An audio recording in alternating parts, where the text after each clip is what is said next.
सदगुरु कबीर साहब का आगमन 1455 में ज्येष्ठ पूर्णिमा के दिन काशी लहर तालाब में उत्तर आसमान से एक नूर का गोला आके कमल दल पर बन गया बालक। बहाना हो तो ऐसा हो, धन्य कबीर कुछ जलवा दिखाना हो तो ऐसा। सदगुरु कबीर साहब का आगमन 1455 में ज्येष्ठ पूर्णिमा के दिन काशी लहर तालाब में आसमान से एक प्रकाश पुंज के द्वारा आगमन हुआ। धनी धर्मदास जी साहब उनके परम प्रिय शिष्य हैं। उनका आगमन भी पूर्णिमा के दिन हुआ। उनका आगमन 1538 में अगहन पूर्णिमा के दिन नहीं, 1552 में कार्तिक पूर्णिमा के दिन धनी धर्मदास जी साहब का आगमन हुआ। ध्यान दे रहे हैं, समझ रहे हैं। 1552 दिशा, फिर हम गलत बोल गए, आप लोग हाँ बोल रहे हैं, हम ऐसा सुनते हो। 1452 दिशा कार्तिक शुक्ल पक्ष दिन तीसा, 1452 जानी जन्म धरे धर्मिन तब आनी। 1452 में कार्तिक पूर्णिमा के दिन धनी धर्मदास जी साहब का आगमन हुआ। और प्रथम वंश गुरु मुक्तामणि नाम साहब का आगमन 1538 में अगहन पूर्णिमा के दिन हुआ। इसके अलावा मुक्तामणि नाम साहब को इस कबीर पंथ की राजगद्दी कहें या इलम फकीरी कहें या उनको इस कबीर पंथ का सदगुरु कहें, उनको 1570 में चैत पूर्णिमा के दिन 1570 सारा चूड़ामणि गादी बैठा रहा। 1570 में चैत पूर्णिमा के दिन मुक्तामणि नाम साहब को सदगुरु कबीर साहब ने अपने कर कमलों से तिलक करके इस कबीर पंथ का मुखिया, आचार्य, गुरु, सदगुरु, आप क्या कहना चाहेंगे, वो उनको स्थापित किया। और तब से इस वंश गद्दी का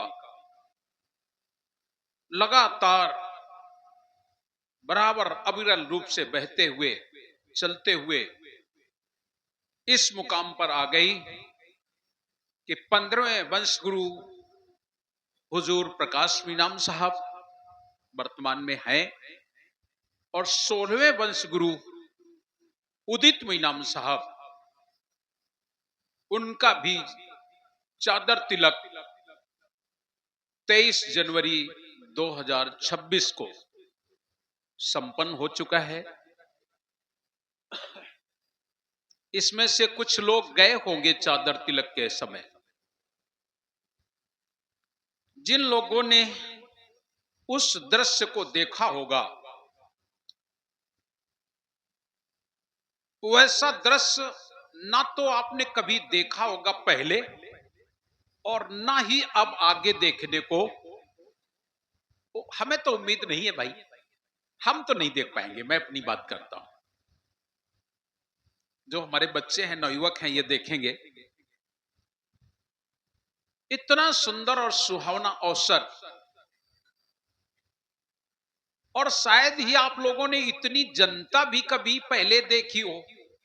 हमारे समझ से तो इतनी जनता आप लोगों ने कभी नहीं देखी होगी। देखिए, कुंभ मेले में भी भीड़ होती है, लेकिन ऐसी नहीं होती है। कुंभ मेले में हर तरीके के लोग आते हैं, जोगी, जंगम, सेवड़ा, सन्यासी, दरवेश, कबीर पंथी भी हैं, अन्य धर्म के बाबा जय गुरुदेव के, बाल योगेश्वर, सतपाल जी, निरंकारी, सब मिशन के लोग, धार्मिक भी, राजनीतिक भी, सब तरीके के लोग होते हैं कुंभ में। लेकिन वहां पर केवल केवल एक ही लोग, एक ही जैसे लोग, एक ही वर्ग के लोग वहां एकत्रित थे, और वो केवल केवल कबीरपंथी लोग थे। और वहां पर कबीरपंथी नहीं, बल्कि वंश गुरु को मानने वाले लोग ही थे। और इतनी भीड़ थी, आप लोगों ने तो देखी होगी। अब हम तो साहब के साथ हो गए, आगे बैठ गए, तो हमको आने जाने में कोई समस्या नहीं हुई। लेकिन आप लोगों को समस्या हुई होगी आने जाने में। हम साहब के साथ हो गए, तो ना आने में और न जाने में मुझसे जानकारी नहीं हुई, पर जो ड्रोन से फोटो लिया गया उसको मैंने मोबाइल पे देखा, तो ऐसा लग रहा था जैसे राई फैला दीन गए हुए, तो खाली मूड मूड दिखात है कि हैं, बाद बाकी यो नहीं समझ में आवे कि कौन है, कहां है, कितने है। इतनी भीड़, इतनी जनता। और एक विचित्र बात, जनता होना कोई बड़ी बात नहीं, जनता तो थी ही। इतनी विशाल जनता के अंदर किसी की एक सुई नहीं खोई, और किसी को कोई चोट चभेट नहीं। कितने लोग गए थे उस अवसर पर? हाथ उठाए। अच्छा, बस इतने लोग, इतने लोग। जबकि हम शुरू से, जहां तक मेरी आवाज पहुंची, जहां तक मेरे को जानकारी थी, हम सबसे 2 महीने 3 महीने पहले से बोलना शुरू कर दिया था कि आप लोग इस अवसर को ना चूकें, जरूर जाएं, जरूर जाएं। आप अपना रिजर्वेशन करा लें, जैसे जाएं वैसे जाएं, लेकिन जरूर जाएं। और हमारे साथ कम से कम 100-150 लोग गए थे। जगह नहीं थी। कितना सुंदर अवसर, उस अवसर का हम सब लोगों ने भरपूर लाभ लिया, बहुत ही आनंद मिला। हमारा तो खैर स्वास्थ्य ही उस समय अच्छा नहीं था, खराब था, लेकिन फिर भी साहब की कृपा हुई, और मुझे भी साहब के उस चादर तिलक में साहब को चादर भेंट करने का अवसर प्राप्त हुआ था। जिस समय हम चादर भेंट साहब को करने गए थे, किन किन लोगों ने देखा था, देखा कि नहीं?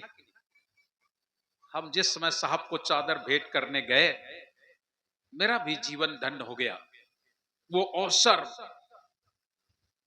इतनी भीड़ में, और वहां पर हमें भी अवसर मिला कि साहब के चरण कमलों तक पहुंच सका, उनके चादर तिलक में चादर भेंट कर सका। मानो जीवन धन्य है, और उनमें से हम बहुत बड़े धन्य हो गए। हमने 3 वंश गुरुओं के दर्शन कर लिए। इसमें से बहुत से लोग हैं जिन्होंने 3 वंश गुरुओं के दर्शन किए हैं। हुजूर गंदम इनाम साहब का खूब सानिध्य मिला। छोटे थे हम, तब से लेकर के बराबर उनका सानिध्य हमें मिलता रहा। जिस समय साहब का लोक गमन हुआ, उस समय हम बिल्कुल वही नजदीक में थे, पास में थे। अंतिम क्षण तक उनका दर्शन का लाभ प्राप्त हुआ। और इसके बाद हुजूर प्रकाश इनाम साहब का कार्यकाल शुरू हुआ, और जैसे शुरुआत हुई, सन 95 में मुझे पंजा प्राप्त हुआ, और 96 से 97 से हम बराबर माइक पर पहुंच गए, संचालन बराबर करते रहे, और अभी तक संचालन का कार्य कर रहे हैं। अभी भी साहब का आशीर्वाद रहा, और वहां के माइक का संचालन, सभा का संचालन बराबर होता रहा है। बस अब अभी कल भी हम लोग बात कर रहे थे, अभी फिर मुझे जाना पड़ेगा, लेकिन अब मेरी सामर्थ्य नहीं है, क्योंकि वहां पर खड़े रहना और सभा को संबोधित करना थोड़ा कठिन बात है, क्योंकि स्वास्थ्य अब साथ नहीं दे रहा है। क्षण में स्वास्थ्य खराब हो जाता है, क्षण में अच्छा हो जाता है। अभी हम आपके साथ अच्छे से बोल रहे हैं, बैठे हैं, थोड़ी देर में पता नहीं कैसा हो जाए। लेकिन जाई बिद राखे साहेब ताई बिद रहिए, अभी आप लोग भजन सुन रहे थे, जैसे रखेंगे वैसे। पड़ा रहूं दरबार में धक्का धनी को खाऊं, पड़ा रहूं दरबार में धक्का धनी को खाऊं, कबहू को दीन दयाल की दृष्टि पड़ेगी आए। जब उनकी दृष्टि मेरे ऊपर पड़ जाएगी, मेरा उद्धार हो जाएगा, कल्याण हो जाएगा। पड़ा रहता हूं साहब के दरबार में, आनंद लेता रहता हूं, इतना आनंद मिलता है साहब के दरबार में। साहब कबीर की साखियों को सुनता हूं और देखता हूं, समझता हूं, तो लगता है साहब कबीर ने साखी में कहा है, सत्संगत में होत सुख, जो अनुभव उर्माए, इंद्र लोक वैकुंठ में सो सुख सपन्यों नाई। सत्संग में जो सुख प्राप्त होता है, वो इंद्रलोक वैकुंठ में भी प्राप्त नहीं होगा। सत्संग वो चीज है कि अगर आपको सत्संग अच्छा लग गया, तो तुम अपना सर्वस्व भूल जाते हो, घर द्वार परिवार, यहां तक कि व्यक्ति अपना दुख भी भूल जाता है। अब आप लोग भूलते हो कि नहीं भूलते हो, लेकिन सच्चाई यह है कि व्यक्ति अपना दुख भी भूल जाता है।